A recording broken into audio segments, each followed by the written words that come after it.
Right? Call hello, Yahweh Bashim Yahushai, Bashim Rakakadash. Double honors to the elders and apostles, great millstone of Ruel. I am not a member, however, I've entered into their labors. Peace and blessings to the sincere brothers and sisters doing this wherever you are, whatever your lot may be.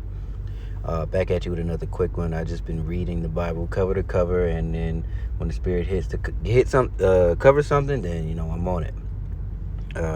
So this is another quick one, Psalm 6. But given the times that we're in, where we're nearing the end, you got the floods on one side of the world, and then you got floods on our side, and fires, and all these things, and riots around these different countries. It's very obvious, almost painfully obvious, what times we're in, and we're rolling into the prophetic time of Jacob's trouble as well. So I'm gonna read this outright in the KJV, and then I'm gonna switch over to the NLT, and then I'll go from there. So let's just read it. O Lord, rebuke me not in thine anger, neither chasten me in thine hot displeasure. All right, so that's why you can pull the precept, kiss the son lest he be angry. Have mercy upon me, O Lord, for I am weak. O Lord, heal me, for my bones are vexed. My soul is also sore vexed, but thou, O Lord, how long? Return, O Lord, deliver my soul. O save me for thy mercy's sake.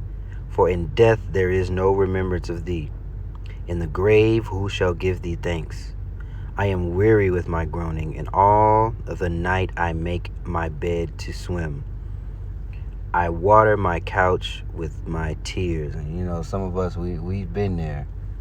I know I have. We've been there at some point in time.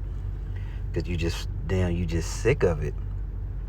And surely oppression maketh the wise man mad, right?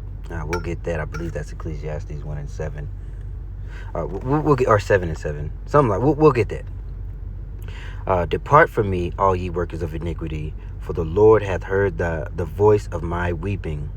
The Lord hath heard my supplication. The Lord will receive my prayer. Let all mine enemies be ashamed and sore vexed. Let them return and be ashamed suddenly.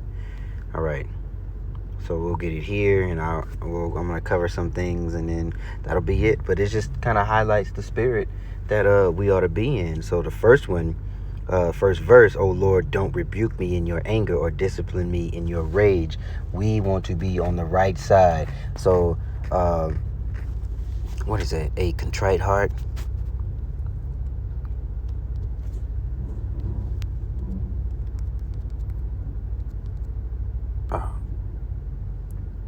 There, Psalms 51.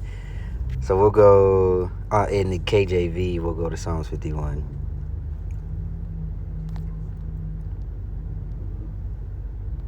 Too far.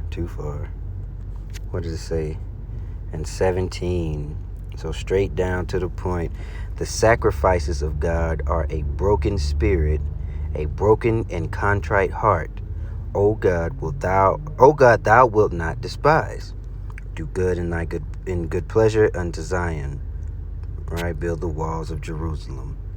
So there's your sacrifice. It also goes into making your body a living sacrifice as well. So not only are you, preaching or teaching or whatever it is you're doing, but within, when the camera goes off and when you're by yourself, what level of integrity do you have? Are you broken? Are you contrite? Do you have a contrite heart?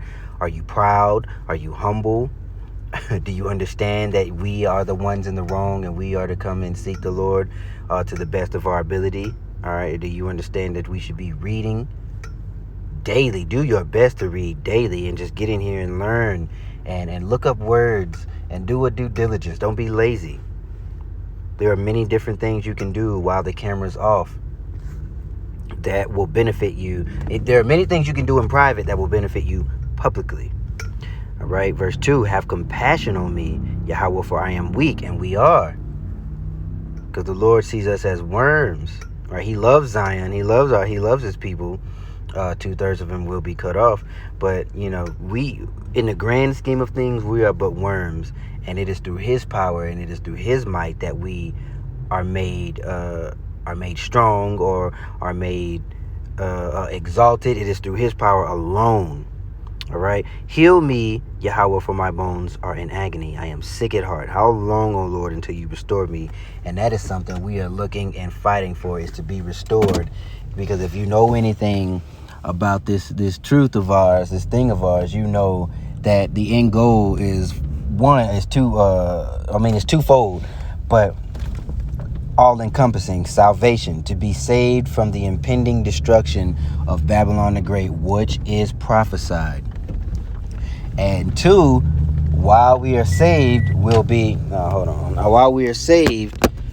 changed. Those bodies, those new bodies will get, and we won't have to worry about any physical ailments in the flesh, or being plagued mentally, or have to be vexed from sinning, because once those laws are written in our inward parts, I don't know why I can't talk, according to the book of Hebrews, that's the reason why we fell off in the first place. So if we are incapable of sinning, we are incapable of falling off.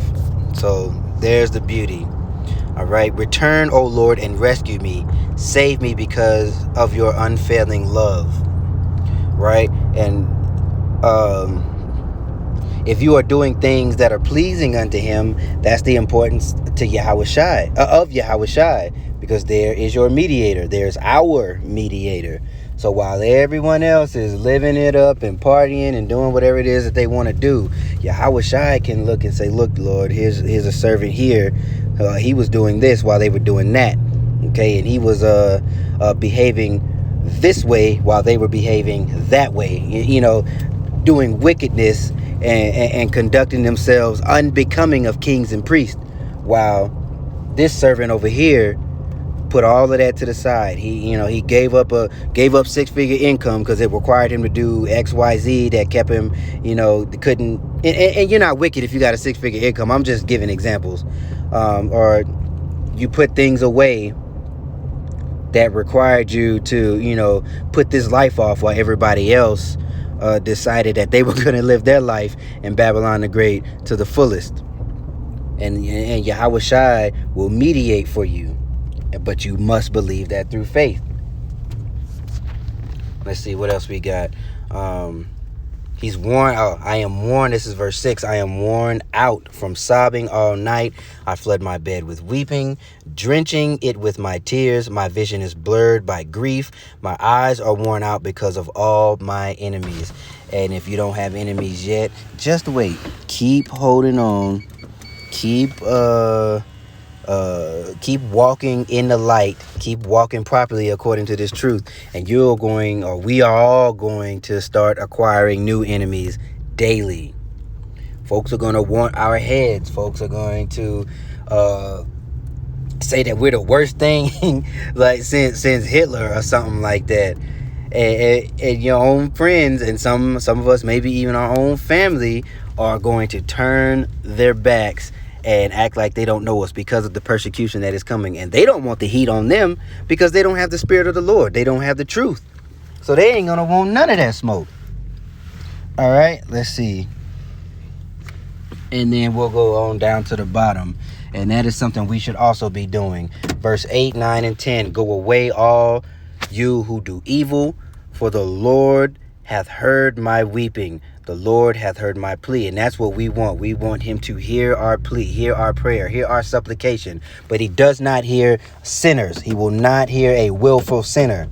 So if you're doing your best to act accordingly, the Lord will hear you, and you ask everything in faith according to James 1 and without wavering, and he's going to look out as he always has. If you look back in the times of your life, the Lord has made a way for you. Yahweh Bashem Yahushua has made a way for you, even if it was something small. Verse 10, may all my enemies be disgraced and terrified. May they suddenly turn back in shame. And that is another thing that we are looking for. Blessed is the man who gets to witness the fall of his enemies. At this particular instance, it is Esau, Edom, and the rest of these heathen who are up above us. So with that being said, Shalom.